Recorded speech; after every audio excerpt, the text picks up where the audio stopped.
সারা বাংলাদেশে কত রকমের বোঝা দিয়ে গেল আপনি তাকান। কোটি কোটি টাকা পাচার করার মাধ্যমে এই দেশে বহু মানুষের উপরে এখন ঋণের বোঝা। এদেশে এখন কেউ জন্ম নিলেই তার মাথার উপরে 1 লাখ টাকা ঋণ। আপনি যে পরিবারে, সমাজে, রাষ্ট্রের জন্য 2780 জন মানুষকে বোঝা বানিয়ে দিলেন এবং 3732 জন মানুষকে হত্যা করার মাধ্যমে তামাম দুনিয়ায় আপনি গণহত্যাকারী হিসাবে পরিচিত হয়েছে। আমরা যদি কিছু নাও বলি, অন্তত এই 3732 জন যারা জীবন হারিয়েছে তাদের মা বাবা, আত্মীয় স্বজন, ভাই বোনের কাছে আপনি মাপ পাবেন। আর আমার যতটুকু এই 3 বছর জেলখানার অভিজ্ঞতা, আমার যতটুকু ধারণা, বিশ্বাস, এদেশের 18 কোটি মানুষ যদি আপনাকে মাফ করে দেয়, ব্যারিস্টার আরমানের বউ মাফ করবে না। কি করলেন আপনি বলেন তো? আমান আজমির বউ শেষ পর্যন্ত অন্য জায়গায় বিয়ে বসেছে, করবে কি বেচারা? 1-2 বছর না 10 বছর। এখনো পর্যন্ত অনেকে জালেমের সাফাই গায় যে কি করেছে, এমন কি করেছে আপনি টের পাচ্ছেন না?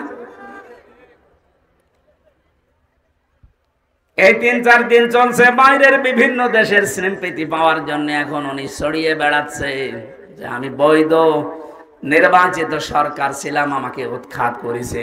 এত বড় ডাহা মিথ্যা কথা আপনি বলতে পারছেন হাজি মানুষ?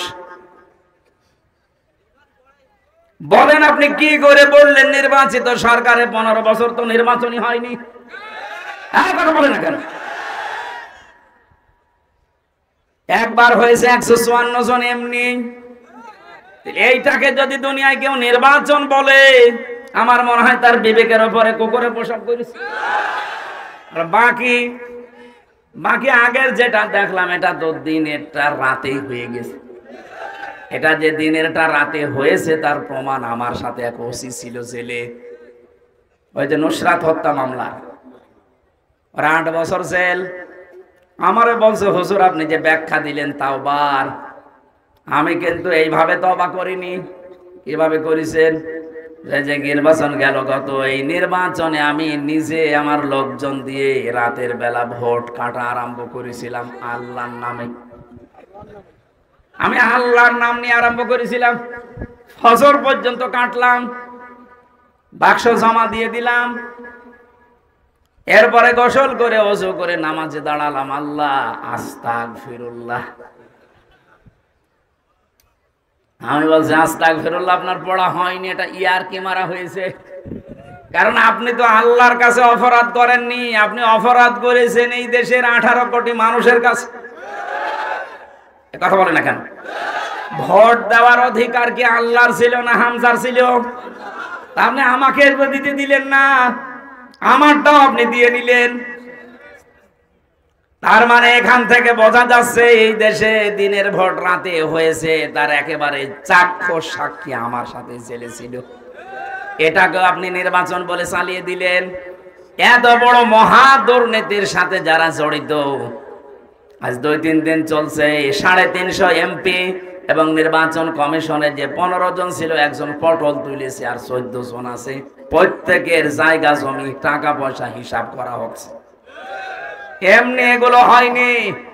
দেশকে আপনি বোঝা দিয়ে গেলেন শুধু নিজের আত্মীয় স্বজনের নামে, নিজের নামে, নিজের দলীয় লোকজনের নামে। এত টাকা আজকে আমি 7টা ব্যাংকের হিসাব পেয়েছি।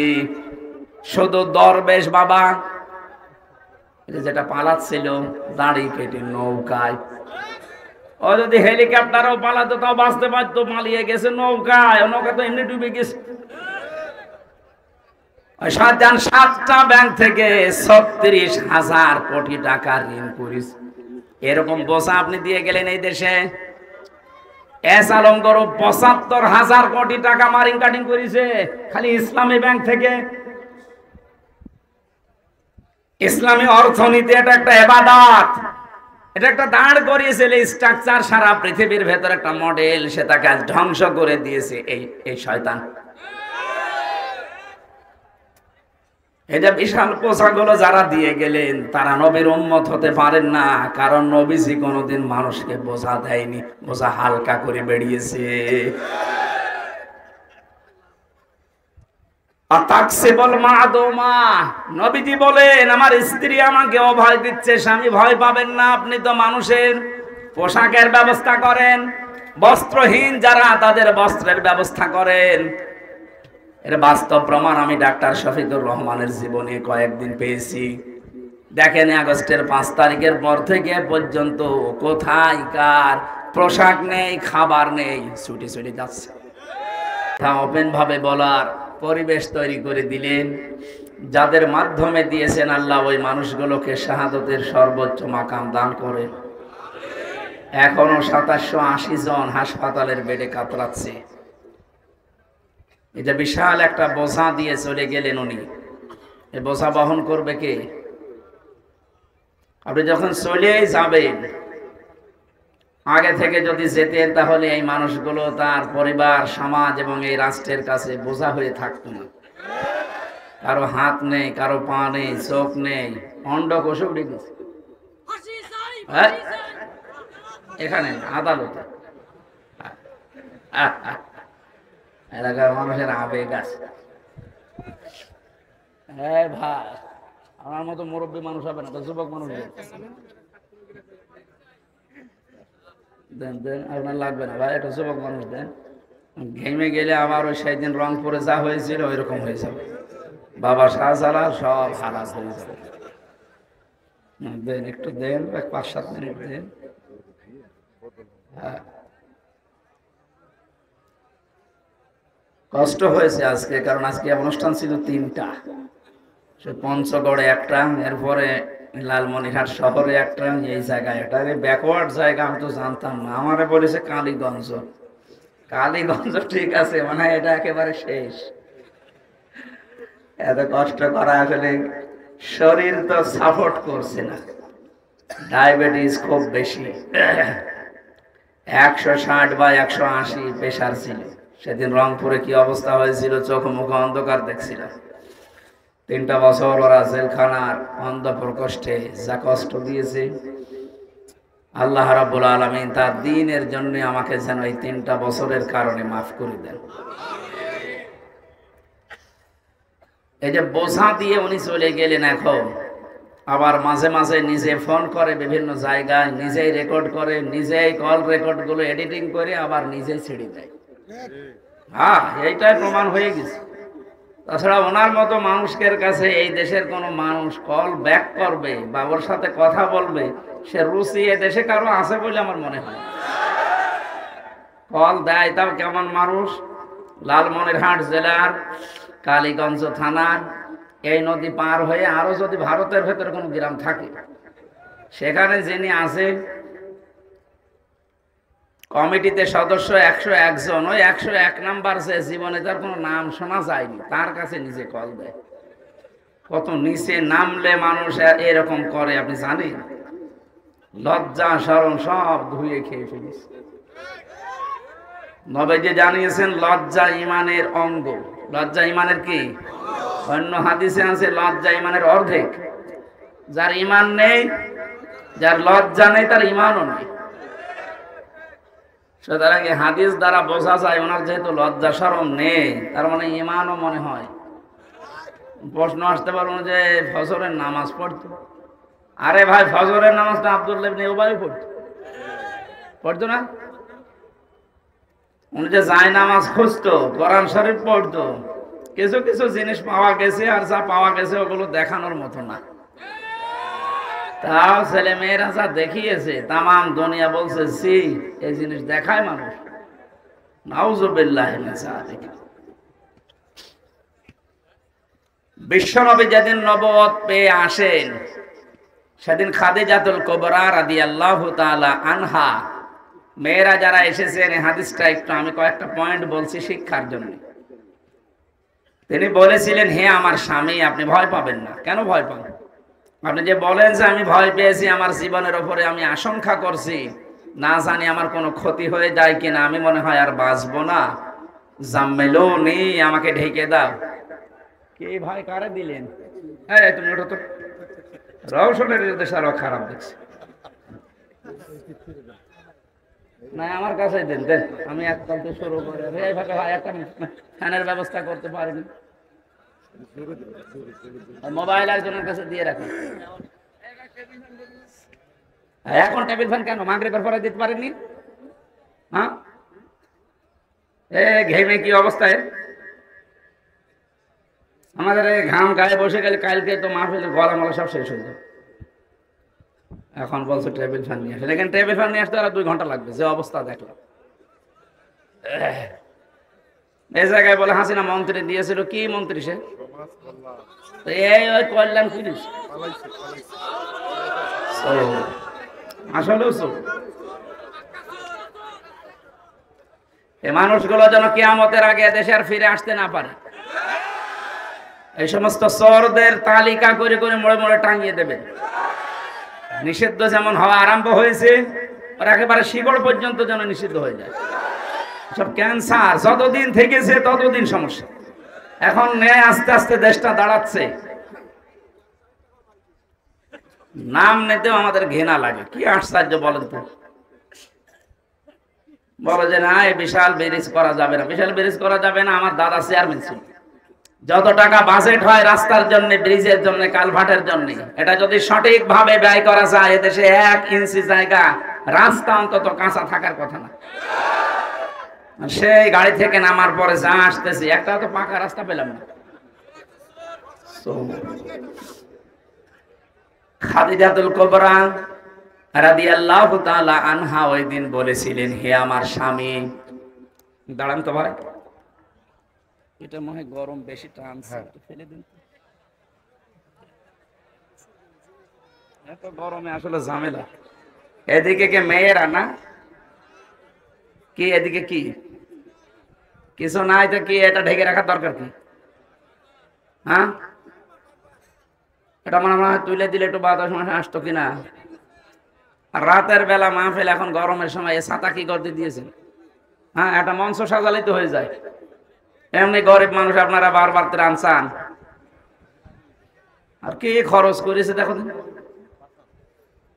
আগামীতে যদি রাতের বেলা দেন তাহলে এইটা দেবেন, আর দিনের বেলা বা এই গরমের সময় কোনো দরকার নেই। একটু হাওয়া বাতাস না আসলে হয়, এমনিতেই মানুষের গরম।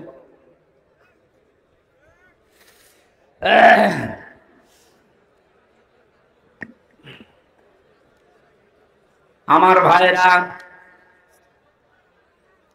খাদিজাতুল কুবরা রাদিয়াল্লাহু তাআলা আনহা স্বামীকে ডাক দিয়ে বলেছেন, হে আমার স্বামী, কাল্লা আল্লাহি মা ইয়াখজিকাল্লাহু আবাদান।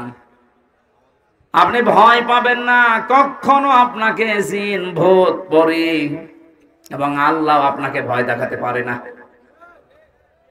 তিনি এই বাক্যটা বলতে গিয়ে 2 বার আল্লাহ নাম উচ্চারণ করলেন। কাল্লা, কখনোই নয়, আল্লাহি মা ইউখজিকাল্লাহু আবাদান, আল্লাহ কখনো আপনাকে ভয় দেখাতে পারেন না। ইন্নাকা লা তাসিলুর রাহমা, কারণ আপনি রেহেমের সম্পর্কগুলো ঠিক রাখেন। বাংলার মুসলমানেরা শব্দটা যদিও ছোট্ট, আমার তো মনে হয় পুরা সাংসারিক জীবন এবং সামাজিক জীবন আল্লাহ পাক তার বান্দে হযরতে খাদিজাতুল কুবরা তার এই কথার মাধ্যমে সব প্রকাশ করে দিয়েছেন।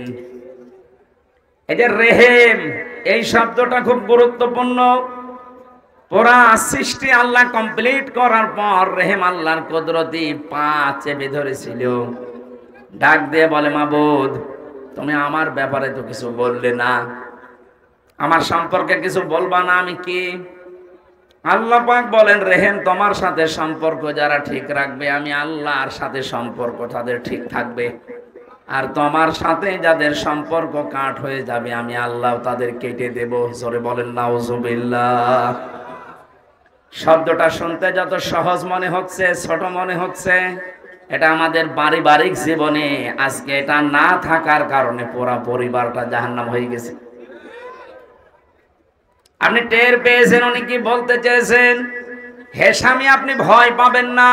আপনি ভয় পান কেন? কারণ আপনি রক্তের সম্পর্কগুলো ঠিক রাখেন। গত 4 দিন আগে আমিরে জামাত ডাক্তার শফিকুর রহমান এই শব্দটাকে বিশ্লেষণ করতে গিয়ে পারিবারিক জীবন নিয়ে এমন এমন কিছু কথা তিনি ইমোশনাল ভাবে আবেগপূর্ণ হয়ে বলেছেন, তামাম দুনিয়াতে এখন মানুষ আমার মনে হয় এই কথা বাংলা ভাষাভাষী শুনতেছে। ওনাকে যদি এর আগেও 15.5 বছরও কথা বলতে দেওয়া হতো, এমন এমন কথা আমার আল্লাহ ওনার মুখ দিয়ে বের করে দিত ওনার ইখলাসের কারণে। আপনি স্ত্রীকে শাসন করবেন পরিবারে, কিভাবে করবেন এমন সুন্দরভাবে তিনি ফুটিয়ে তুলেছেন। আমার মনে হয় প্রতিটি পরিবারে ঠিক এইটা অ্যাপ্লাই করা দরকার।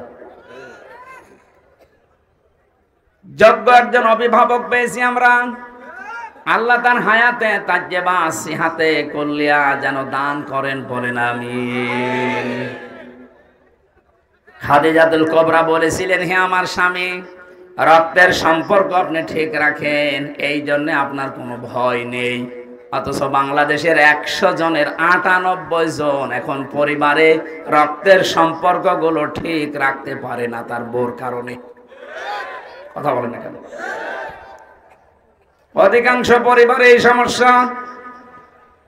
রক্তের সম্পর্কগুলো নষ্ট করার পেছনে কারণ তার বউ। এর পেছনে আর একটা কারণ আছে। প্রতিটি সপ্তাহে যদি 2 দিন করে পরিবারস্থ লোকদেরকে নিয়ে একটা বৈঠক আপনি কোরআন আর হাদিস দিয়ে করতে পারতেন, তাহলে এই সমস্যাটা আস্তে আস্তে নির্মূল হয়ে যেত। একামতের দিন যারা এদেশে কায়েম করতে চায়, এদের যে সিলেবাস গুলো আছে এখানে দেখবেন লেখা আছে পারিবারিক বৈঠক আপনার সপ্তাহে কমপক্ষে 2টা করা লাগবে। এটা যারা সত্যিই করে তাদের পরিবারে আল্লাহ শান্তি দিয়েছে। আপনি একটু পরীক্ষা করে দেখেন, মাস্ট বি আপনি পাবেন।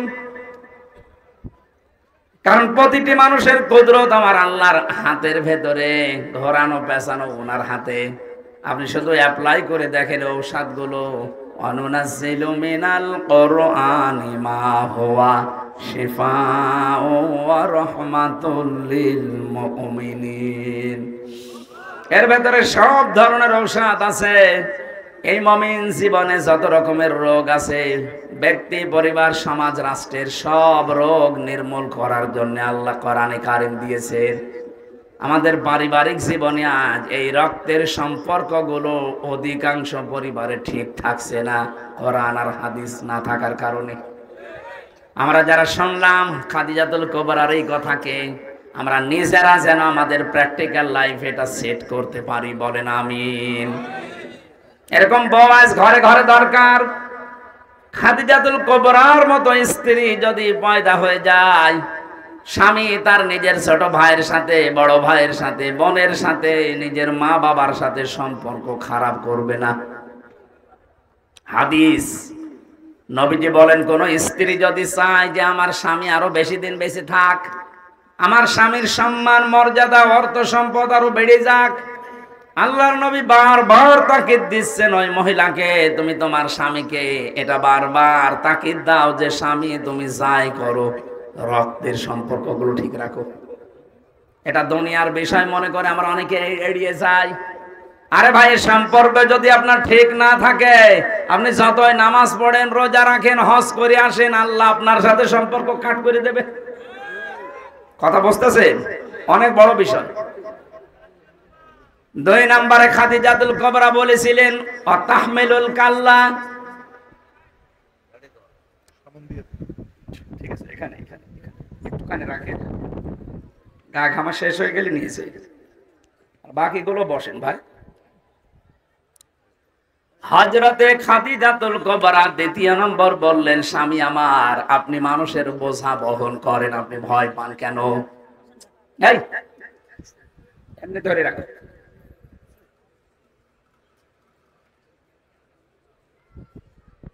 দ্বিতীয় নম্বর পয়েন্টের দিকে তাকান। স্ত্রী হিসাবে স্বামীকে শোনাচ্ছে আপনি ভয় পাবেন না। ওয়া তাহমিলুল কাল্লা, আপনি মানুষের বোঝা বহন করেন, হয় দুঃখের বোঝা, নাই ঋণের বোঝা, নাই কষ্টের বোঝা, পৃথিবীর বহু বোঝা আপনি বহন করে মানুষকে হালকা করে দেন, আপনার ভয় নেই। আর নবীর উম্মত দাবি করতো 14 বার বলে হজ করেছে। সারা বাংলাদেশে কত রকমের বোঝা দিয়ে গেল আপনি তাকান। কোটি কোটি টাকা পাচার করার মাধ্যমে এই দেশে বহু মানুষের উপরে এখন ঋণের বোঝা।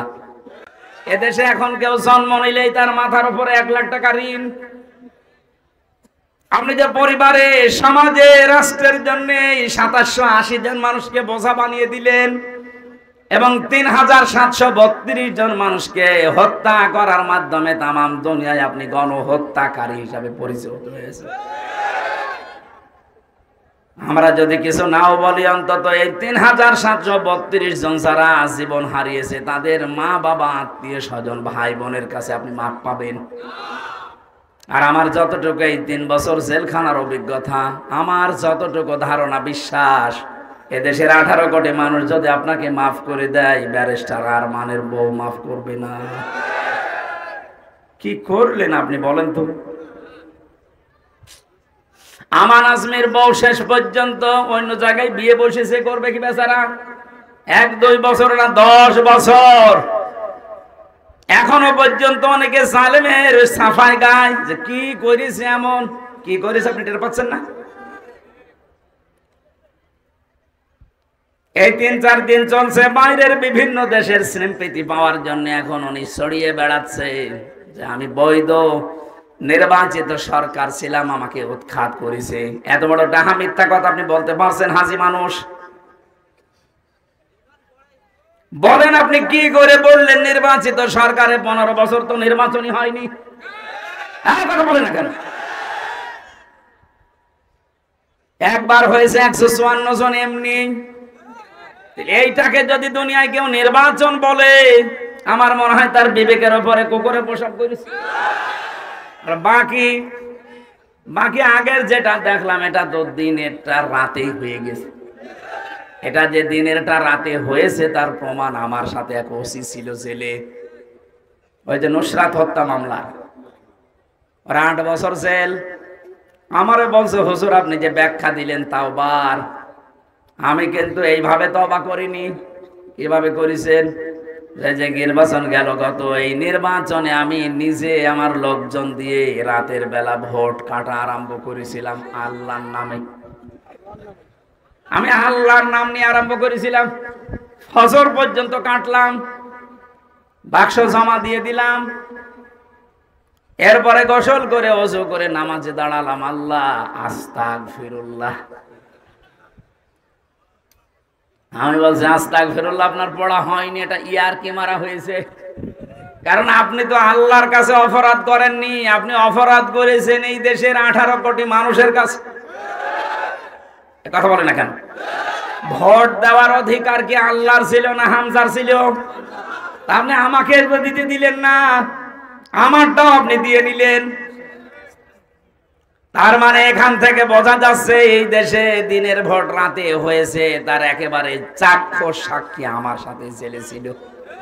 এটাকে আপনি নির্বাচন বলে চালিয়ে দিলেন। এত বড় মহা দুর্নীতির সাথে যারা জড়িত, আজ 2-3 দিন চলছে 350 এমপি এবং নির্বাচন কমিশনে যে 15 জন ছিল, একজন পটল তুলেছে আর 14 জন আছে। প্রত্যেকের জায়গা জমি টাকা পয়সা হিসাব করা হচ্ছে। এমনি এগুলো হয়নি। দেশকে আপনি বোঝা দিয়ে গেলেন শুধু নিজের আত্মীয় স্বজনের নামে, নিজের নামে, নিজের দলীয় লোকজনের নামে। এত টাকা আজকে আমি 7টা ব্যাংকের হিসাব পেয়েছি। শুধু দরবেশ বাবা যেটা পালাচ্ছিল দাড়ি কেটে নৌকায়, ও যদি হেলিকপ্টারও পালাতো তাও বাঁচতে পারতো, পালিয়ে গেছে নৌকায়। নৌকা তো এমনি ডুবে গেছে। 7টা ব্যাংক থেকে 36,000 কোটি টাকা ঋণ করেছে। এরকম বোঝা আপনি দিয়ে গেলেন এই দেশে। এস আলম গরু 75,000 কোটি টাকা মারিং কাটিং করেছে খালি ইসলামী ব্যাংক থেকে। ইসলামী অর্থনীতি এটা একটা ইবাদত, এটা একটা দাঁড় করিয়েছে স্ট্রাকচার, সারা পৃথিবীর ভেতর একটা মডেল, সে তাকে ধ্বংস করে দিয়েছে এই শয়তান। এই যে বিশাল পোশাকগুলো যারা দিয়ে গেলেন, তারা নবীর উম্মত হতে পারেন না, কারণ নবীজি কোনোদিন মানুষকে বোঝা দেয়নি, বোঝা হালকা করে বেরিয়েছে। আতাকসিবুল মাদুমা, নবীজি বলেন আমার স্ত্রী আমাকে অভয় দিচ্ছে, স্বামী ভয় পাবেন না, আপনি তো মানুষের পোশাকের ব্যবস্থা করেন, বস্ত্রহীন যারা তাদের বস্ত্রের ব্যবস্থা করেন। এর বাস্তব প্রমাণ আমি ডাক্তার শফিকুর রহমানের জীবনে কয়েকদিন পেয়েছি। দেখেন আগস্টের 5 তারিখের পর থেকে পর্যন্ত কোথায় কার পোশাক নেই, খাবার নেই, ছুটি ছুটি যাচ্ছে। ওনার কাছে দল বেদল নেই, জাতি ধর্ম নেই, মানুষ হলেই সেখানে ছুটে যাচ্ছে। এই কথা বলেন না কেন? টাকাওয়ালা তো দেশে নেই, টাকাওয়ালা লোক। শহীদ যারা হয়েছে দেশের কারো দলীয় সম্পদ না, এরা দেশের সম্পদ, এরা জাতীয় সম্পদ। এই মানুষগুলো আপনাকে এই স্বাধীন দেশ উপহার দিল, তাদের পরিবারস্থ লোকদের একটু খোঁজ নেবেন না? সারা বাংলাদেশে শুধু কুষ্টিয়া না, কুষ্টিয়ায় 16 জন জীবন দিয়েছে আমিরে জামাত ডাক্তার শফিক সাহেব এসে 32 লক্ষ টাকা তাদের পরিবারে দিয়ে গেল। কয় আপনি তো কোনোদিন যান না, আপনার টাকা কি নেই? মনে নবীর এই হাদিস মেনে চলেন। অতাকসিবুল মাদুমা, যারা অন্নহীন বস্ত্রহীন তাদের বস্ত্রের ব্যবস্থা করেন। এই জন্য আল্লাহ তার মন থেকে দুনিয়ার সব ভয় দূর করে দিয়েছে। তার যে ইখলাস আমি দেখেছি, জেলখানায় আমার সাথে ছিল, তার যে অ্যাক্টিভিটিস, তার যে তাওয়াক্কুল আল্লাহর প্রতি, আমার আল্লাহ পাক এমনি এমনি তার ভেতর থেকে ভয়গুলো দূর করে দেন না। কথা বললেই দেখবেন আগে আল্লাহর নাম নিয়ে শুরু করে। বলে এদেশের সব ক্রেডিট কার? বলেন বলেন। কত মানুষ তো কথা বলছে, অনেকে দুর্গার ক্রেডিট দেয়। ফসলে বরকত হলে নাকি দুর্গা গজে ছড়িয়ে এসেছে, তাই হয়েছে। আর ওনার কথা বললে আগে আল্লাহকে ধন্যবাদ জানায়। শুধু এতটুকু শেষ করে না, কথা বলতে বলতে এমনও কথা বলে যে এই পৃথিবীতে আল্লাহ ছাড়া আমরা কাউকে ভয় করি না, এটা জায়েজ নেই। আপনি শুধু জেলে না, ফাঁসি না, 14 বার ফাঁসি দিলেও তার মনের পরিবর্তন করতে পারবেন না। কেন? আজকের তেলাওয়াত কিন্তু আয়াত এগুলো আছে, আমি মিলাবো ইনশাআল্লাহ। বাকি আয়াত হাদিসের সব কথা বলতে পারলাম না, কয়েকটা কথা শেষ করলাম। যারা এই দুনিয়াতে মানুষের বোঝা সব ভারী ভারী বোঝা দিয়ে গেলেন, আপনি নবীর উম্মত নেই। যদি উম্মত হতে চান আবার দয়া করে নতুন করে কালিমা পড়েন। যে আল্লাহ আমাদেরকে একটা মুক্ত দেশ দিলেন, এটা যেন দাঁড় করাতে পারি। জবান যিনি আমাদেরকে দিয়েছেন, শুকরিয়া তান বলছে আলহামদুলিল্লাহ। দরুদ আর সালাম পাঠের মাধ্যমে আমরা আরম্ভ করছি। দরুদ সালাম পড়লাম কেন? কারণ বিশ্বনবীকে আল্লাহ 27টা নাম দিয়ে কোরআনে ডাক দিয়েছেন, ডাইরেক্ট ইনডাইরেক্ট। তার ভেতরে 7টা অন্যতম। এর ভেতরে প্রথম নাম হচ্ছে ইয়াসিন। ইয়াসিন মানে হে নেতা। নেতার নাম বললে কিছু মানুষের চুলকানি ওঠে, ও মনে করে নেতা মানে লাবলু সাহেব। আরে ভাই না, নেতা শব্দটা আমার আল্লাহ বিশ্ব নবীর নামের ক্ষেত্রে প্রথমে ব্যবহার করলেন, হে নেতা। এর ব্যাখ্যায় আমি 6টা বিষয় পেয়েছি। তাফসিরে কাবিরের ভেতরে আছে, কোন মানুষ যদি নেতা হয় তাহলে তার 6টি কোয়ালিটি মাস্ট বি লাগবে। যেহেতু আমি শুধু টাচ দেওয়ার জন্য বললাম, কয়েকটা পয়েন্ট বলে আমি তাফসিরে যাচ্ছি। 1 নম্বরে যদি কেউ নেতা হতে চায়, নেতৃত্ব দিতে চায়, তার প্রথম কোয়ালিটি হওয়া লাগবে সে পুরুষ হবে, মহিলা হলে হবে না। এটা মনে হয় অনেকের মাথা খারাপ হয়ে যাচ্ছে যে এ কি বলে, আমি বানিয়ে বলছি। সূরা নিসা 34 নম্বর আয়াতের প্রথম অংশে আছে, আর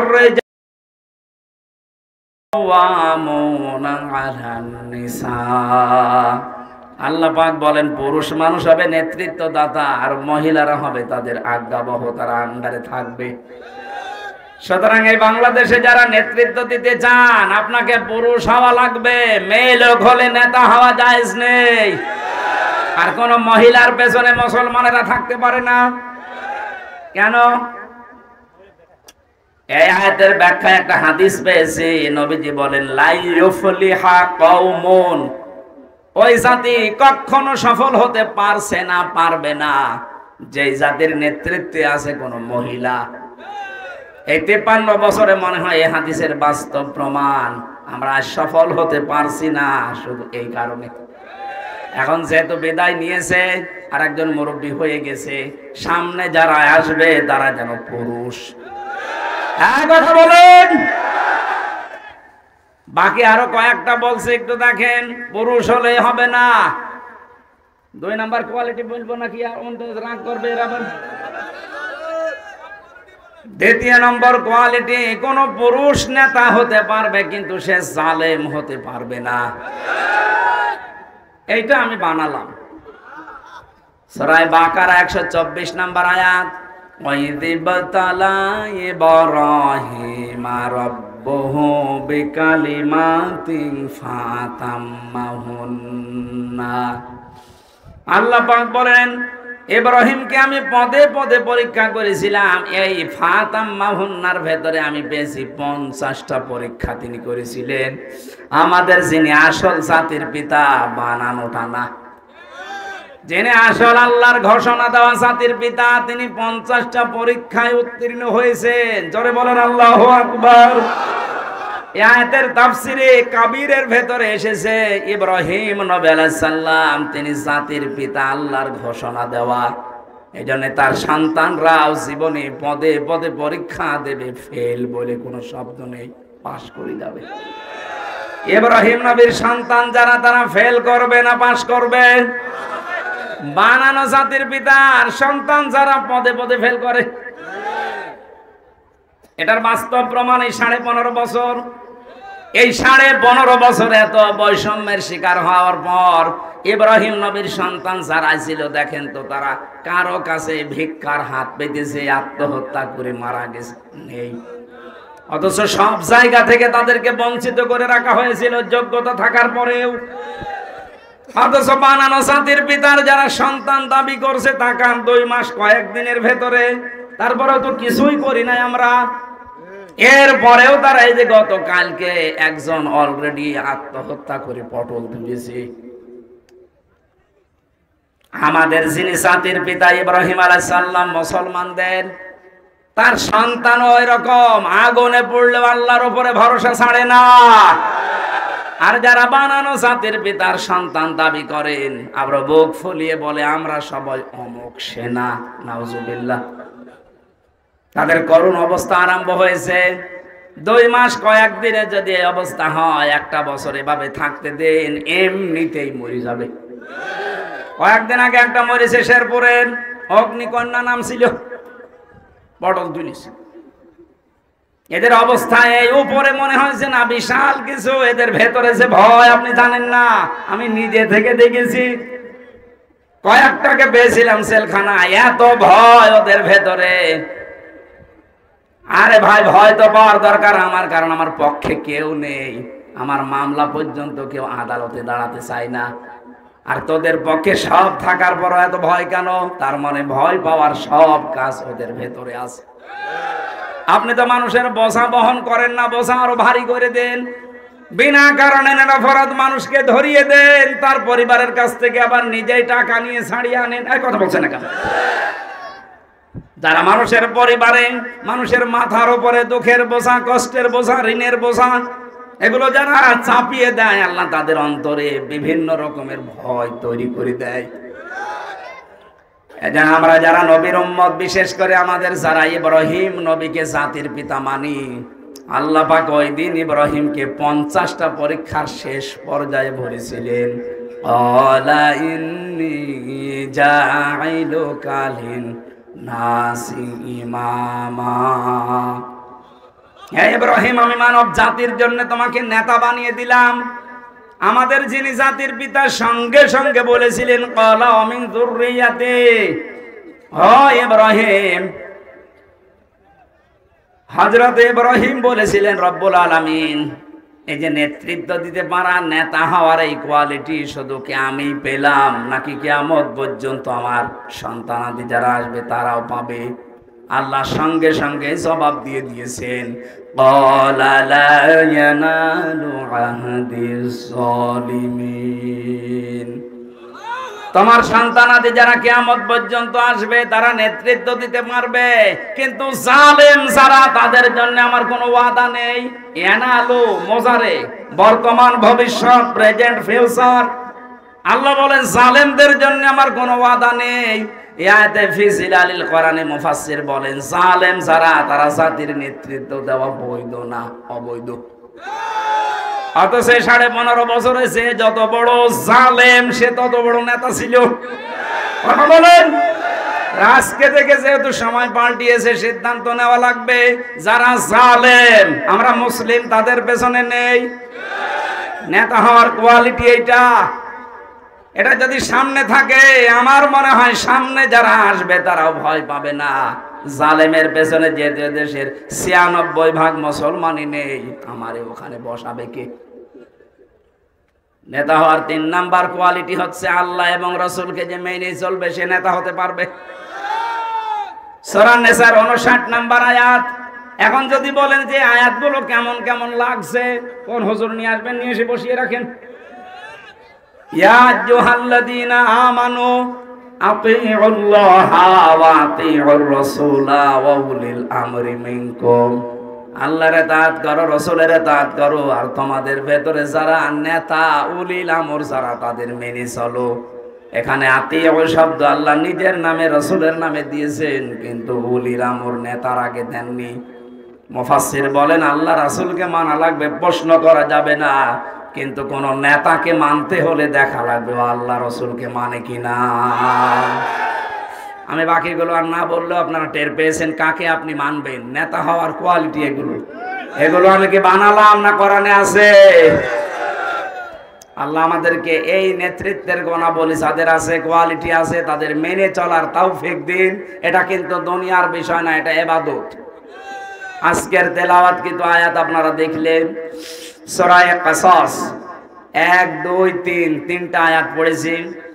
আমরা তাফসীর আকারে কথা বলবো বলে বসলাম, আপনারা চলে যাবেন নাকি? হ্যাঁ, জবান খুলে পড়েন। আউযু বিল্লাহি মিনাশ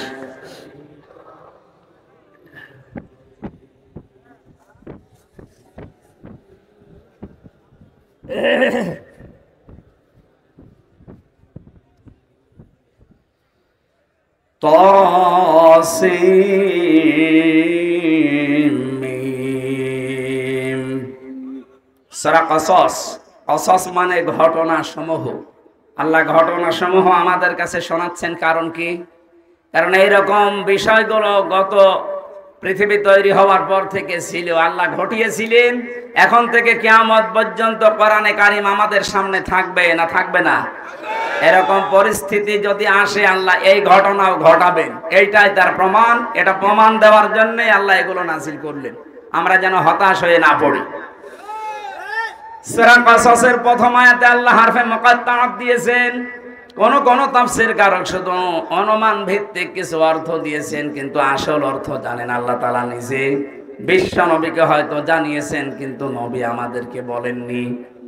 আল্লাহ পাক এটা বলার পরে এবার আরম্ভ করছেন, তিলকা আয়াতুল কিতাবিল মুবিন। এই আয়াতগুলো এখন যা আপনাদের সামনে তেলাওয়াত করা হবে, এইটা কিন্তু ওই কিতাবের আয়াত যেটা স্পষ্ট। আল্লাহর কোরআন আমাদের কাছে অস্পষ্ট না স্পষ্ট?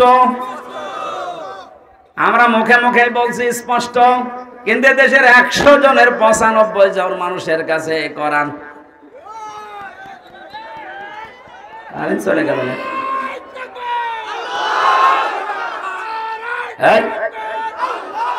কাজ করেন, জেনারেটর থাকলে তাড়াতাড়ি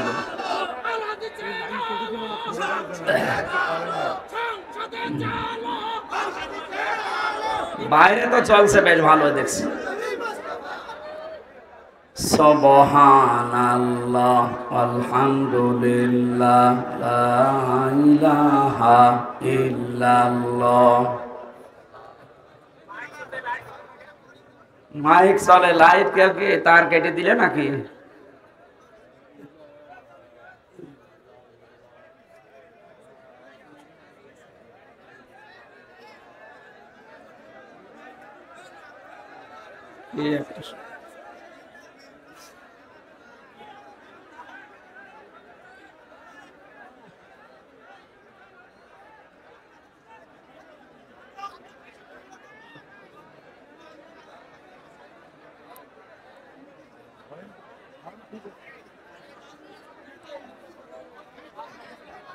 একেবারে সব দিক থেকে এইটা নিয়েছিল, বেঁধে নিয়েছিল।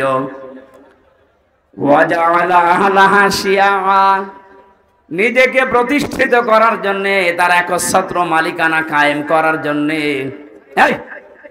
এদিকে খেয়াল করুন, ফেরাউন তার নিজের দেশে নিজেকে প্রতিষ্ঠিত করার জন্য যেই কয়টা কাজ হাতে নিয়েছিল, তার এক নম্বরে কাজ, ওই দেশে যারা ছোট ছোট দলে বিভক্ত ছিল তাদেরকে আরো ছোট ছোট দলে বিভক্ত করে করে ফায়দা লুটেছিল। আপনি তাকান, এই ১৫০০ বছর পর যারা দেশের দায়িত্ব ছিল, এই ১৫.৫ বছরের ভেতরে ইসলাম যারা মেনে চলে, এদের ভেতরে ২৭টার উপরে দল। জেনারেল যারা আছে তাদের তো আরো বেশি। এই ছোটখাটো দল বিদলে বিভক্ত করে ওরা নিজেরা স্বার্থ সিদ্ধি করে এতদিন আমাদের মাথার উপরে কাঁঠাল ভেঙে খাচ্ছে। এই কর্মসূচি ছিল ফেরাউনের। কার? এটা যেন এরা গ্রহণ করে নিয়েছিল।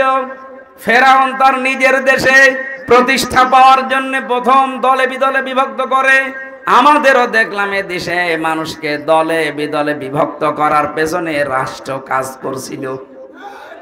এখনো পর্যন্ত অনেকে ঐক্য যতটুকুই হচ্ছিল এটা ভেঙে দেওয়ার জন্য বিভিন্ন কায়দায় চেষ্টা চালিয়ে যাচ্ছে।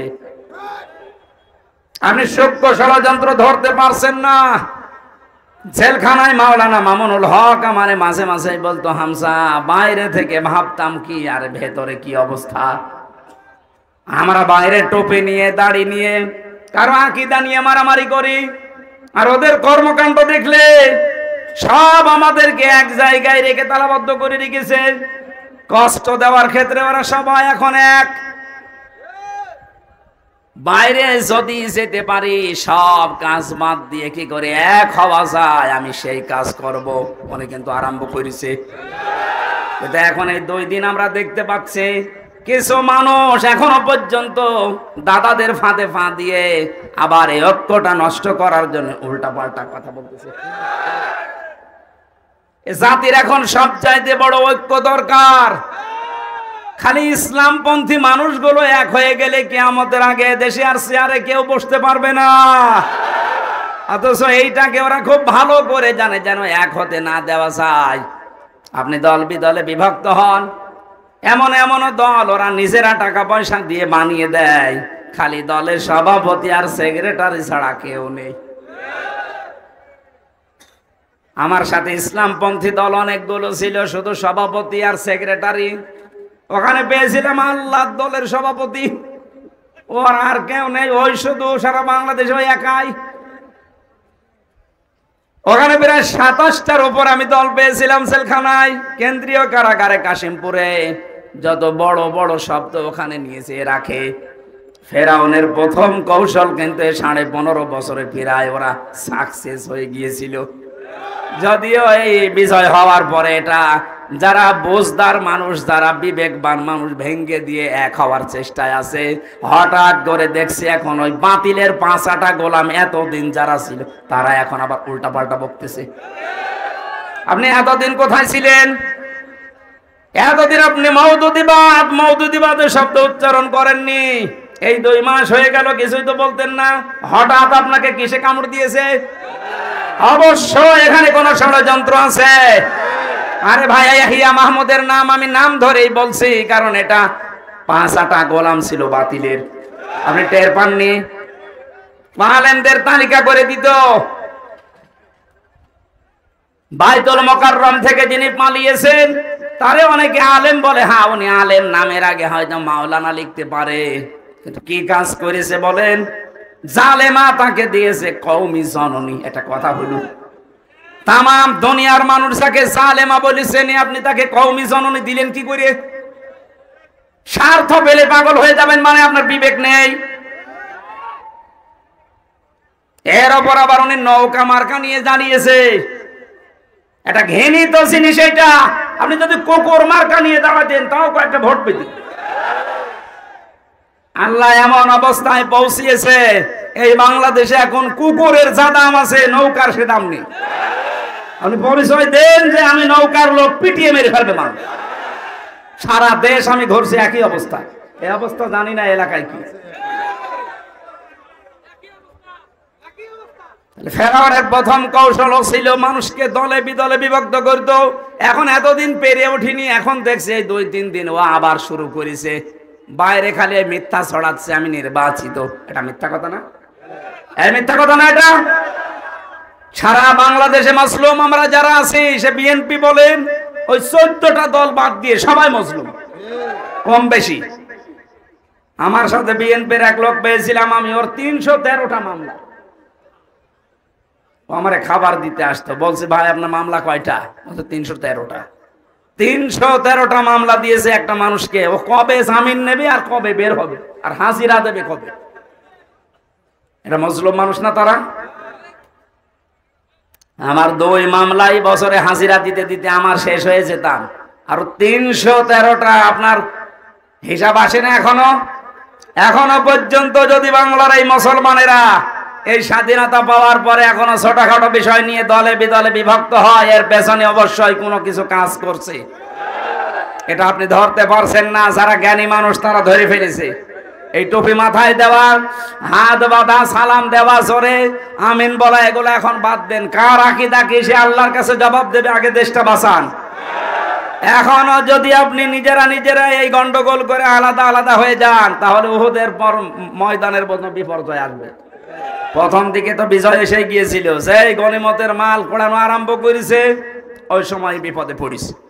আমরা এখন দেখছি এরপরে এখন বিভিন্ন জিনিস কেউ কোড়াতে আরম্ভ করিস। আপনি এতদিন পরে মওদুদিবাদ কোড়াচ্ছেন। এই পৃথিবীতে শ্রেষ্ঠ লেখক যে 10 জন, তার ভেতরে সৌদি আরবের একজন সালেহ আল কি যেন নাম শেষে আছে একটা উপাধি। জেলখানায় আরবি টু আরবি এই বইটা লেখা, বাংলা হয়েছে, আমি পড়েছিলাম। এই লোকটা লিখেছে তামাম পৃথিবীতে একটা গালি কেউ আরম্ভ করেছে মওদুদিবাদ। অথচ মওদুদিবাদ বলে পৃথিবীতে কোনো বাদ নেই। মওদুদি হচ্ছে আল উস্তাজ, উনি নায়েব কি আওলাদে রাসূল ছিলেন, রাসূলের বংশের লোক। উল্টা পাল্টা কথা তার নামে বলার আগে একটু জহব্বা সংযত করে বলবেন। কি করেছেন জীবনে আপনি ইসলামের জন্য? শুধু খেয়েছেন আর পেট মোটা করেছেন। আর তার যে অবদান, আপনি তার একটা পশমের সমানও হতে পারেন না। মানুষ হিংসা করে ওই সময় যখন তার সাথে পেরে দেয় না। কথা বলছে না কেন? হিংসা করার 7টা কারণ আছে। তার ভেতরে 1 নম্বরে যখন যার সাথে পারে না, তখন তার সাথে হিংসা করে।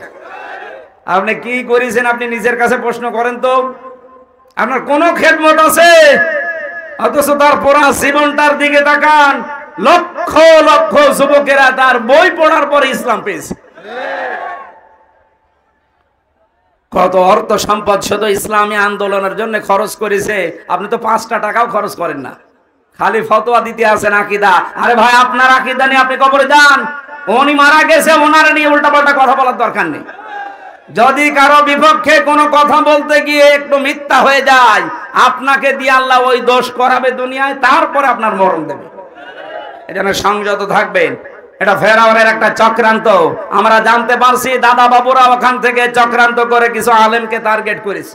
যেহেতু 15.5 বছর ওদেরকে বসিয়ে খাওয়িয়েছে, ওদেরকে দিয়ে এখন এই আলিয়া কওমি সুন্নি এদের ভেতরে লাগিয়ে এখন বলে দলে বিদলে বিভক্ত হয়। মানুষ নেই, তুই দল করে করবি কি?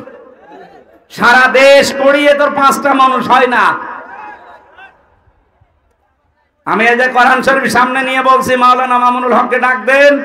উনি এই কথা আমাকে বারবার বলতো। হামসা, আমি ভাবতাম কি বাইরে জামাত ইসলাম নিয়ে, ইসলামী আন্দোলন নিয়ে আর আলেমদেরকে নিয়ে, আর এখানে এরা করছে কি? উনি জান প্রাণ দিয়ে খাটছে যে আমরা সবাই এক হই না। আবার আপনারা এই 2-3 দিন আরম্ভ করেছেন, এখনো পর্যন্ত পিঠের ওপরে বাড়ি পড়েনি, তা এরকম করছে। যখন পড়বে তখন টের পাবেন। 76 জন জেলে ছিল আমার সাথে। কে আপনার মামলা লড়েছে? 5টা টাকাও তো আপনার খরচ হয়নি। যারা আজ দলে বিদলে বিভক্ত করার জন্য মওদুদিবাদ ফতোয়া তুলে আলাদা করছে, তারা 5 দিনও খবর নিয়েছে আপনার। যারা খবর নিয়েছিল আজ তাদের বিরুদ্ধে ফতোয়া দিচ্ছে। বিবেকের উপরে কি কুকুরে পোশাক করিস নাকি বিবেক মরে গেছে? ওনার মনটা এত ছোট কেন? একটু ব্রড মাইন্ডের হতে পারেন না, ন্যারো মাইন্ডের হয়ে বসে আছেন? পৃথিবীর কোন নবীর মন ছোট ছিল আপনি দেখান? প্রত্যেকটা নবীর মন ছিল ব্রড মাইন্ডের, বিশাল মন ছিল তাদের। আমাকে ভুল না বুঝে উল্টা পাল্টা ধারণা না করে বিবেককে প্রশ্ন করেন। ফেরাউনের যে কাজ ছিল, কান থেকে ওপেন ভাবে বলছি, এই বাংলাদেশে এই 53 বছরে আপনি তাকান, হাজার হাজার দল দেশে আছে, কিন্তু একটা দলকে বাতিলরা শুধু সব সময় টার্গেট করে রাখে। তাদেরকে কিভাবে কোণঠাসা করে রাখা যায়, কি করে তাদেরকে একা একা ফেলে দেওয়া যায়? তাদের জুলুম অত্যাচার, জেল জুলুম অত্যাচার এবং আয়না ঘরও তাদের জন্য। আপনি টের পাচ্ছেন না? ব্যারিস্টার আরমান কার সন্তান? মীর কাসেম আলীর সন্তান ব্যারিস্টার আরমান। আমান আজমি কার সন্তান? গোলাম আজমের। কারা আয়না ঘরে, কারা জেলখানায়? আমার ভার্সিটির ওয়ালিউল্লাহর মুকাদ্দাস ইসলামী ছাত্র শিবিরের দুইজনকে 10 বছর হয়ে গেল গুম করে দিয়েছে, এখনো খোঁজ নেই। আপনি টের পান না? এরপরেও কারা এই দেশে অত্যাচারিত, নির্যাতনের শিকার, জুলুমের শিকার, আয়না ঘরের শিকার, মামলা হামলার শিকার, বছরের পর বছর জেল খাটে কারা? কোরআনের আয়াতের সাথে মিলান। ফেরাউনের সময় চেয়েছিল একটা দলকে টার্গেট করি, সে দল ছিল মুসা নবীর দল। এক কথা বলেন না কেন? আজও বাতিলরা যাদেরকে টার্গেট করে বুঝবেন ওইটাই নবীদের দল। এদেশের গুরুত্বপূর্ণ জায়গাগুলোতে নবীওয়ালা মানুষগুলো যাওয়া দরকার। হ্যাঁ, এখন যাকে দিয়েছে বাইতুল মোকাররমে, ওনার সম্পর্কে আমি যতটুকু জেনেছি উনি ভালো আলেম, জ্ঞানী মানুষ, কিন্তু এতদিন ওনার কোনো কর্মকাণ্ড, অ্যাক্টিভিটিস তো এই দেশে আমি কোনোদিন পাইনি, দেখিওনি। এই কথা বলেন না কেন? জীবন হাতে নিয়ে যারা এই 53 বছর বেরিয়েছে, এইরকম একজন মানুষকে ওখানে দেওয়ার দরকার ছিল। হ্যাঁ, দিয়েছেন ভালো, কিন্তু ওনার কাজ করা লাগবে। ওই আগেরটার মতো দালালি করলে কিন্তু সমস্যা আছে। এটা আর ওই জামানা নেই। 24 সাল পার হচ্ছে এখন। এখন আমরা চাই যারা আসবে, যারা ঘাত প্রতিঘাত সহ্য করে জীবন হাতে নিয়ে বছরগুলো কাটিয়েছে, তারা এখানে থাকবে। যদি না থাকে, যিনি আছে এমন কথা বলা লাগবে, এমন কাজ করা লাগবে যেন দেশে ইসলামের কাজ হয়। এমন এমন ফতোয়াবাজি করার দরকার নেই যেটার দ্বারা উম্মতের আরো ঐক্য নষ্ট হয়। কে আমিন জোরে বলে, কে আমিন আসতে বলে, ওই নিয়ে ফতোয়াবাজি করার সময় এখন না। এখন সময় আমাদের সব এক হওয়া, এটা সবচাইতে বড় ফরজ। গত 3 দিন আগে আমার অনুষ্ঠান ছিল যশোরে, শিকরগাছা, মাওলানা মামুনুল হক আর আমি। আমাদের দুইজনের আলোচনার বিষয় এক, যে যা করছে এগুলো এখন বাদ দেন। এই ফতোয়াবাজি করে করে কিন্তু এটা ফেরাউনের একটা চক্রান্ত। যেহেতু ফেরাউন নেই, তার উত্তরসূরি এখনো মারা যায়নি, তারা আছে, তারা চেষ্টা করে যাচ্ছে। ওরা একটা দলকে টার্গেট করেছিল। কথা বোঝার চেষ্টা করেন ভাই। 3 নাম্বার তার কর্মসূচি ছিল ইউসাব্বিহু আবনাহুম ওয়া ইস্তাহয়ি নিসাহুম। সে ওই দেশের পুরুষদেরকে মেরে ফেলতো আর মেয়েদেরকে বাঁচিয়ে রাখতো। এর দুইটা অর্থ। 1 নম্বরে মেয়েদের চাকরি বাকরি দেওয়ার মাধ্যমে মেয়েদেরকে সে বাঁচিয়ে রাখতো ভোগ করার জন্য, আর পুরুষদেরকে চাকরিহীন করে, কর্মহীন করে স্ত্রীর দাস বানিয়ে রাখতো।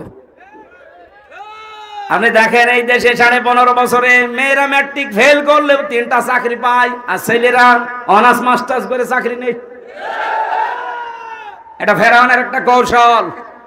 2 নম্বরে ও পুরুষদেরকে মেরে ফেলা, মেয়েদেরকে বাঁচিয়ে রাখার পেছনে টার্গেট ছিল এদেরকে ভোগ করা, রাস্তাঘাটে এদের ব্যবহার করা, আর এইটা আরম্ভ করার জন্য সমকামিতা শুরু করেছিল। আপনি তো সূক্ষ্ম ষড়যন্ত্র বোঝেন না। এটা যাদের মাথার মেদরে আল্লাহ মেধা দিয়েছেন, তারা টের পাচ্ছে যে কোথায় যাচ্ছে। আমি গত পরশুদিনও কয়েকটা এসপির সাথে সাক্ষাৎ করেছি। ওনারা ওই বৈষম্যের শিকার ছিলেন। এই 15.5 বছরে তাদেরকে ওএসডি করে রাখা হয়েছিল। হঠাৎ সরকার আসার পরে তারা আবার এখন জায়গা মতো দিয়েছে। তারা আমার সাথে গোপন বৈঠক করে একান্তে কথা বলার পরে যে কথাগুলো আমাদের জানিয়েছে, আল্লাহ কোথায় আছি আমরা, আর এরা কি চিন্তা ভাবনা করছে। খুব সূক্ষ্ম ষড়যন্ত্র চলছে, কিন্তু যারা এগুলো করছে তাদের হয় বাদ দেন, নাই তালাবদ্ধ করে রাখেন। এগুলোর মাথা খারাপ হয়ে গেছে। আজ উম্মতের সামনে যারা ওকে ফাটল ধরাতে চাচ্ছে, হয় এদের মাথা খারাপ, নাই তো এদের পেছনে কেউ আছে। আল্লাহ বলেন ইন্নাহু কানা মিনাল মুফসিদিন, কারণ ফেরাউন ছিল ফ্যাসাদ সৃষ্টিকারী। তার মানে ফাসাদ, বিশৃঙ্খলা, স্বৈরাচারী, সন্ত্রাসী এই কর্মকাণ্ড করার জন্য কর্মসূচি বললাম কয়টা? 3টা। বলেন তো কয়টা? 1 নম্বরে বলেন বলেন 1 নম্বরে কোরআনে কারীম জানাচ্ছে দলে দলে বিভক্ত করে দেওয়া। 2 নম্বরে একটা দলকে টার্গেট নিয়ে কোণঠাসা করে রাখা। 3 নম্বরে ওই দেশের পুরুষদেরকে মেরে ফেলা বিভিন্ন কায়দায়, আর মেয়েদেরকে এগিয়ে দেওয়া। 15.5 বছরে এইটা চলছিল। কিন্তু আল্লাহ পাক হঠাৎ করে বলেন আমার সিদ্ধান্ত আমি একটা পাল্টিয়ে ফেলেছি। ওয়ানুরিদু আন্না মুন্না আলাল্লাযিনা আস্তাদঈফু ফিল আরদি। এখানে যে ইচ্ছার কথা জানাচ্ছেন কে? আরো জোরে। ওই আল্লাহ এখন আর নেই। উনি বলেন আমি ইচ্ছা করলাম কি জানো, ফেরাউন যখন এই কাজ কারবার গুলো আরম্ভ করেছে তখন আমি একটা ইচ্ছা করলাম। কি সেটা? ওই দেশে যাদেরকে দুর্বল করে রেখেছিল ওই দুর্বল দলের উপরে আমি আল্লাহ অনুগ্রহ করলাম, তাদের উপরে আমার রহমত, দয়া, মায়া আমি নাযিল করলাম। ওই দেশের মানুষের মন তাদের দিকে আমি আল্লাহ ঝুঁকিয়ে দিলাম। আমার তো মনে হচ্ছে 2024 সালের 5 আগস্টের পর থেকে আল্লাহ এই আয়াতটা আমাদেরকে দেখাচ্ছেন। এদেশে যারা এতদিন দুর্বল ছিল, হীন ছিল, ছোট ছিল, যাদের উপর অত্যাচার, জুলুম, নির্যাতনের স্টিমরোল চলছিল, এখন জনগণের সিম্পিতি এখন সব তাদের দিকে। কথা বলে না কেন? আজকে অনলাইন জরিপ দেখেছেন না?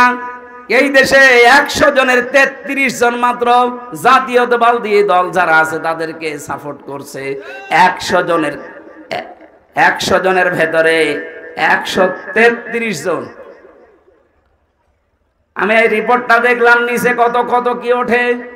জাতীয়তাবাদী দল লেখা 33 জন, জামাত ইসলাম লেখা 133 জন, আওয়ামী লীগ লেখা 2 জন, জাতীয় পার্টি 0।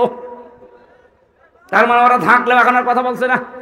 এই 4টা দল দিয়েছে, বাকিটা আমার মোবাইলে কভার করছিল না, দেখতে পারি নাই। কোরআনের আয়াত আল্লাহ বলেন আমি সিম্পিতি তৈরি করে দেব, মানুষের মন ওই দিকে ঝোঁকাবো। আল্লাহ ঠিক ঝুঁকিয়ে দিয়েছে, কিছুই করা লাগছে না, শুধু দাওয়াত দিলেই মানুষ খাবলিয়ে খাচ্ছে। বলে না কেন? ওদেরকে আমি জাতির নেতা বানাবো, বানাচ্ছে না। সারা দেশের অবস্থা এক। এখন ইসলামপন্থী মানুষদেরকে মানুষ নেতা দেখতে চায়। ভ্যানালাকে জিজ্ঞাসা করছে কাকে চান, বলে ইসলাম সে মানে তারে চাই। জমিনের আমি আল্লাহ তাদের উত্তরাধিকারী বানিয়ে দিলাম। সামনে আমার মনে হয় আয়াতটা দেখাবে আল্লাহ, এই জমিনটা ইসলামের হাতে তুলে দিয়ে না জাআলাহুমুল ওয়ারিসিন আল্লাহ দেখাবে। কারণ কি? এর পরের আয়াতে জবাব দিয়েছেন অনুমাক্কিনা লাহুম ফিল আরদ, জমিনে আমি তাদের শাসন ক্ষমতাও দিতে চাই। কেন জানো? ও নুরিয়া আন্না ও নুরিয়া ফিরাউনা ওয়া হামানা ওয়া জুনুদাহুমা মিনহুম মা কানু ইয়াহজারুন। আমি আল্লাহ দেখাতে চাই ফেরাউনকে, হামানকে এবং তার দলবর্তী যারা আছে তাদের সৈন্যবাহিনীকে আমি দেখাতে চাই যে তারা যেটাকে ভয় করত সেইটাকে আমি আল্লাহ প্রতিষ্ঠা করে দিয়েছি। আপনি দেখেন সারা বাংলাদেশে এই জালেমেরা সবচাইতে বেশি ভয় পায় ইসলামপন্থীদেরকে। আর ইসলামপন্থীদের ভেতরে যারা সঠিক ইসলাম মানে, তাদের ইসলাম তো অনেকেই মানছে, তাহেরিও তো ইসলাম মানে, তাহেরির কোনো ভয় নেই এবং তাহেরিকে ওরা ভয়ও করে না, কারণ জানে যে এটা আমাদের পালিত কুত্তা। কিন্তু যেটাকে ভয় করে সেটাকে আমার আল্লাহ যেন জমিনে প্রতিষ্ঠা দিয়ে দেখাতে চাচ্ছে। শিরিক বেদাত এই দেশে জারি করার পেছনে যারা দায়ী তার ভেতরে এই সুন্নি নামধারী এই শয়তানরা উল্টা পাল্টা সুন্নত জারি করেছে। কবরে যে সেজদা দিচ্ছে, কেল্লা বাবা, ফতে বাবা, পায়খানা বাবা পর্যন্ত মানুষ ইসলামকে হাসির পাত্র বানিয়ে ফেলেছে এই শয়তানগুলো। নামের শেষে উল্টা পাল্টা ডিগ্রি লাগিয়ে বিশাল আল্লামা হয়ে বসে আছে। ওর পেটে বোম মারলে যদি সূরা ইখলাস তাফসীর করে কাউকে শোনাতে পারে আমি কথা বলবো না। আন্দাজে নামের আগে বিশাল আল্লামা লিখে, ওদের কাজই শুধু রাম আর বামদের কাছ থেকে টাকা পয়সা খেয়ে শিরিক আর বেদাত জারি করা। কখনো খপ্পড়ে পড়বেন না জালেমদের, এরা আরো বড় জালেম। যারা শিরিক করে এরা বড় জালেম। ইন্নার শিরকা লাযুলমুন আযীম, যারা শিরিক করে তারা সবচাইতে ভয়ঙ্কর জুলুম করে আল্লাহর সাথে। আর এগুলো এরা চালু করছে, কবর কেন্দ্রিক, মাজার কেন্দ্রিক, বাবা কেন্দ্রিক, দরবার কেন্দ্রিক যত কিছু আছে সবগুলোর সাথে শিরিকের সম্পর্ক। আমরা আল্লাহর ওলিদের মাজার সম্মান করি, তাদের জন্য দোয়া করি, কিন্তু সেগুলো নিয়ে আমরা ব্যবসা করে খেতে চাই না। আমার জীবনের একটা আফসোস, আমার বাড়ি কুষ্টিয়া, এমন একটা জেলায় আল্লাহ আমারে পাঠিয়েছে, সারা পৃথিবীতে একটাই মাত্র জেলা যেখানে পুলিশ পাহারা দিয়ে গাঁজা খাওয়া। হ্যাঁ, আপনার এই লালমনিরহাট কুড়িগ্রাম থেকে মানুষ যায় নিরাপদে নিশ্চিন্তে গাঁজা খাওয়ার জন্য, কারণ ওখানে পুলিশে পাহারা দিয়ে গাঁজা খাওয়াচ্ছে। আমার আফসোস এই জেলায় জন্ম নিয়ে আমি বাইরে গিয়ে মুখ পাই না, এই কারণে। হ্যাঁ, আর এই বড় বড় শিরিকের বিরুদ্ধে কথা বল, আর শিরিকের আঁকড়া তোমার জেলায়, আমি করবো কি? ওগুলো তো চালু করে রেখেছিল শয়তানরা। এত মাজার ভেঙে দিল, শয়তানের মাজার ভাঙলো না কেন আল্লাহ জানে। মাজার কেন্দ্রিক যে ব্যবসাগুলো হচ্ছে এখনো, এগুলো সব ভেঙ্গে গুড়িয়ে দেওয়ার দরকার। আল্লাহর ওলিদের মাজার আপনি ওসমানের মতো কবর একবারে সমান করে দিন, যে একটা পাথর রেখে দিন। জিজ্ঞেস করেন যারা হাসি আছে হযরত ওসমানের কবর, মসজিদে নববীর পাশে যে কবরস্থান ওখানে আছে, খালি একটা পাথর দেওয়া, সে একটা জান্নাতি মানুষ, তার কবর সমান একটা পাথর দেওয়া। আর গরু ছাগল মরে গেছে এই দেশে, কবর 3 তলা বানিয়ে বসে আছে। আল্লাহর যে ইচ্ছা, এই ইচ্ছা এখন বাস্তবে রূপ দেওয়ার সময়। আল্লাহ যেন এটা রূপ দেন। আল্লাহ বলেন অনুমাক্কিনা লাহুম ফিল আরদ, আমি জমিনে প্রতিষ্ঠা করে দেব তাদের। কেন? আমি ফেরাউনকে দেখাতে চাই। ফেরাউন আছে না? আমি হামানকে দেখাতে চাই। হামান ছিল ফেরাউনের মন্ত্রী। যারা মন্ত্রীতে ছিল এই দরবেশ বাবা সহ প্রত্যেককে আল্লাহ দেখাতে চায়। ও জুনুদাহুমা, তাদের সৈন্য সমর্থন, তাদের দলীয় লোককে আমি দেখাতে চাই। কি? মিনহুম মা কানু ইয়াহদারুন, যাদের করা ভয় পেত তাদেরকে আমি জমিনে প্রতিষ্ঠা দেব। আল্লাহ এই আয়াতটা যেন সামনে আমাদেরকে দেখা।